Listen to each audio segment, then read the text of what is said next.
Hello, welcome to this Operational Excellence video.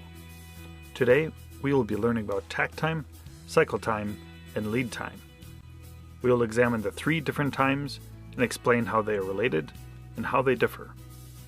Knowing what these terms mean and how and when they apply will help you understand and design your processes to better meet your customers' demands. First of all, let's look at takt time. Takt time is a calculated value that describes the theoretical demand rate of your customer. In other words, it is the rate at which you need to produce in order to meet their demand. Takt time is calculated by dividing your available production time by the number of units your customer needs. So for a single shift operation running 7.5 hours a day, 20 days a month, you have 150 available hours, or 540,000 seconds. If the customer needs 20,000 units, the calculated takt time is 27 seconds. So in order to meet the customer demand, one unit will need to be produced every 27 seconds, at a minimum. Takt time is useful to get a gauge on what is actually needed in order to meet your customer's demand. But it would not be wise to run it exactly 27 seconds unless you know your process never has an issue. Most operations know there are going to be issues, especially early in their learning curve. As a result, they plan to run faster than their takt time by a certain increment to allow for some downtime. This would be their targeted cycle time. Cycle time is the rate at which your operation is actually producing a unit. Cycle time is measured as the frequency of units produced. So if you're watching a process, the cycle time is the time it takes from the output of one unit to the output of the next unit. You can continue to measure those cycles, output, output, output, etc., to determine how reliably your process is able to meet its cycle time. Producing at a consistent and predictable cycle time indicates a stable process and allows you to see abnormalities quickly. Lead time is the measurement of how long it takes one unit to make its way through your operation, front to end. You measure the lead time by watching a unit enter the operation, following it through the entire process, and stopping when it leaves the last step. Lead time is a useful measurement in two ways. First, if your product is a made-to-order product, it tells you how long your customer has to wait for their unit to be completed. Secondly, it can be a gauge on how much inventory is in your process. If it only takes 5 minutes worth of effort to produce a product, but the lead time is 5 days, that means your operation has a lot of inventory between every step, delaying the output of the work. Value stream mapping can help highlight where those inventories are located. To understand takt time, cycle time, and lead time further, let's look at a scenario and apply the terms as we go. In this scenario, we have a small company that produces colored circles on white paper. The operation requires 3 work steps: tracing, cutting, and adhering. Step 1, tracing, outlines the circle to be cut. Step 2, cutting, cuts the circle. Step 3, adhering, attaches the circle to a sheet of paper. The company has 3 employees, 1 on each step. Currently, the company has 1 customer that regularly orders 36,000 units a month. If the company ran a 7.5-hour shift per day, what would the takt time be? Let's review the takt calculation again. Takt time is the calculated demand rate, available time divided by units needed. The available time in a 7.5-hour shift is 27,000 seconds. Multiply that times 20 days in a month equals 540,000 seconds in the month. So our available production time in the month is 540,000 seconds in this scenario. To get takt time, we need to divide 540,000 seconds by the number of units ordered, or in this case, 36,000. When we do that, we get the takt time of 15 seconds per unit. This company will need to produce 1 unit every 15 seconds during their 7.5-hour shift to meet their customers' demand.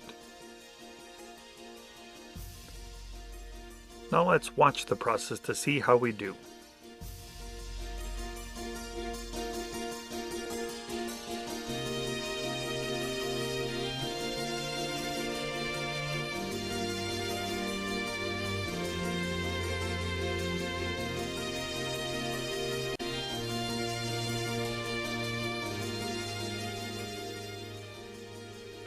Let's measure the cycle time of the operation. To do that, we simply have to measure how frequently one unit comes off the end of the line. Let's measure.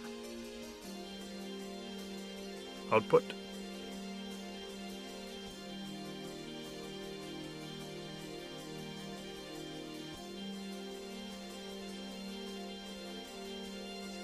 Output.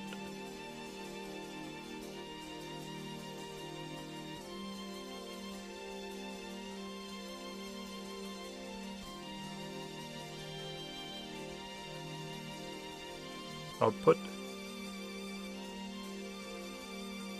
When we measure the cycle time, we get roughly 13 seconds. Do these times meet our takt time? Yes, they do. If we continue to run at this pace, we will meet our customers' demands. Now, let's evaluate the cycle times of the individual process steps with enough inventory to let them run. Let's watch the output of tracing. Output.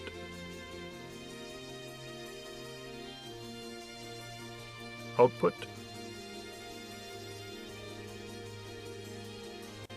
Output. Now let's watch cutting. Output.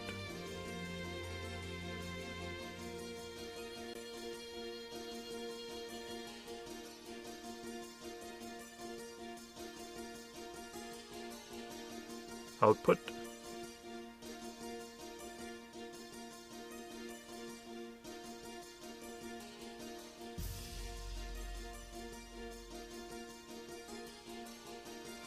Output.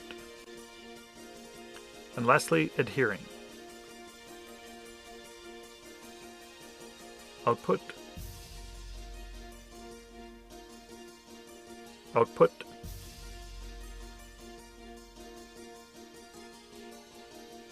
Output. The cycle time of tracing is 6 seconds. The cycle time of cutting is 13 seconds. And the cycle time of adhering is 6 seconds.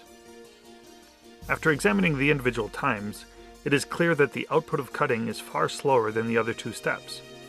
What was our takt time again? Correct, 15 seconds. Even though cutting is slower, it is still meeting our takt time. So as a whole, the process is meeting takt time. Looking at the timings of each step, are there ways to improve this process? Sure. The first and last step could be combined and still meet takt time. Another option would be to have 2 cutters, which could bring the overall process cycle time down to 6 seconds. In this scenario, the additional speed is not required, so the first option might be preferable. Here we have our combined cell. The first operator is tracing, handing it to the second operator for cutting, and then adhering the previous circle. This balances the work content between the two operators.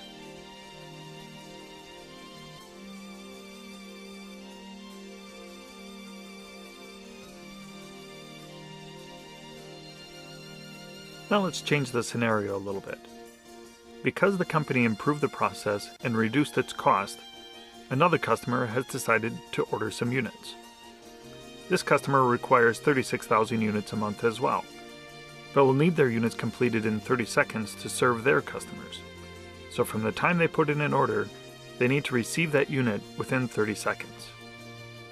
Because we have more volume now, we need to recalculate our takt time. Once again, takt time is the available time divided by units needed. The company's available shift time is still 540,000 seconds a month. The number of units needed is now 72,000, 36,000 from each customer. So our new takt time is 7.5 seconds a unit. Remember the improvement options we had? In the first option, we could combine the first and last step and end up with a 13-second cycle time. In the second option, we could add a second cutter and end up with a 6.5-second cycle time. Another option could be to combine the first and last step and run 2 cells to still end up with a 6.5-second cycle time. Another option would be to run 2 shifts of the combined cell, increasing the available work time. The cost of equipment and the space it requires might dictate which of the options we select, but running 2 cells would give us more staffing flexibility. So let's select that option. Now we have two cells running with tracing and adhering done by the same operator. Let's measure the output cycle time of each cell, starting with the cell on the right. Output of the cell,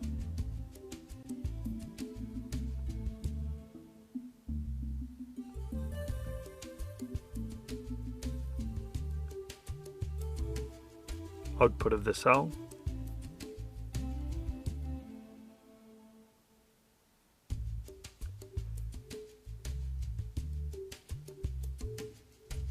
output of the cell. This cell is producing at 13 seconds a unit. Now let's look at the one on the left.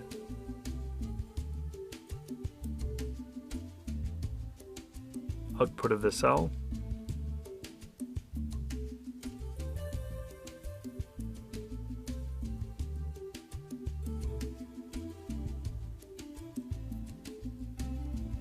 output of the cell,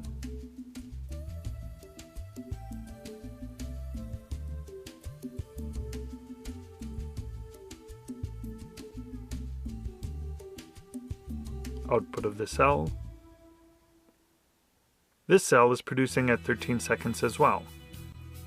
With two cells producing a unit every 13 seconds, we effectively have a unit coming out of our operation every 6.5 seconds, which meets our takt time of 7.5 seconds. Now let's measure the product lead time. If customer 2 orders a unit, will they get it in 30 seconds? To measure this, we'll select a color to follow through the process. We'll select green. As step 1 grabs a green sheet, we'll start the clock. Now we watch it as it goes through the entire process, tracing, cutting,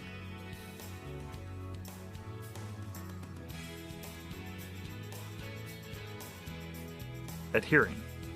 When adhering is done and puts it into the completed pile, we stop the clock. In this case, our lead time was 21 seconds. Because our customer needs these orders within 30 seconds, a 21-second lead time will be sufficient. If our lead time was greater than 30 seconds, we could value stream map the process to look for ways to eliminate inventory. We have looked at two different scenarios: calculated takt time with different volumes, measured cycle time to see if we are meeting our takt time, and measured lead time to see if we are meeting our customer's SLA. Now that you understand how to measure your process with takt time, cycle time, and lead time, why don't you go and measure your own process? You might be surprised at what you find.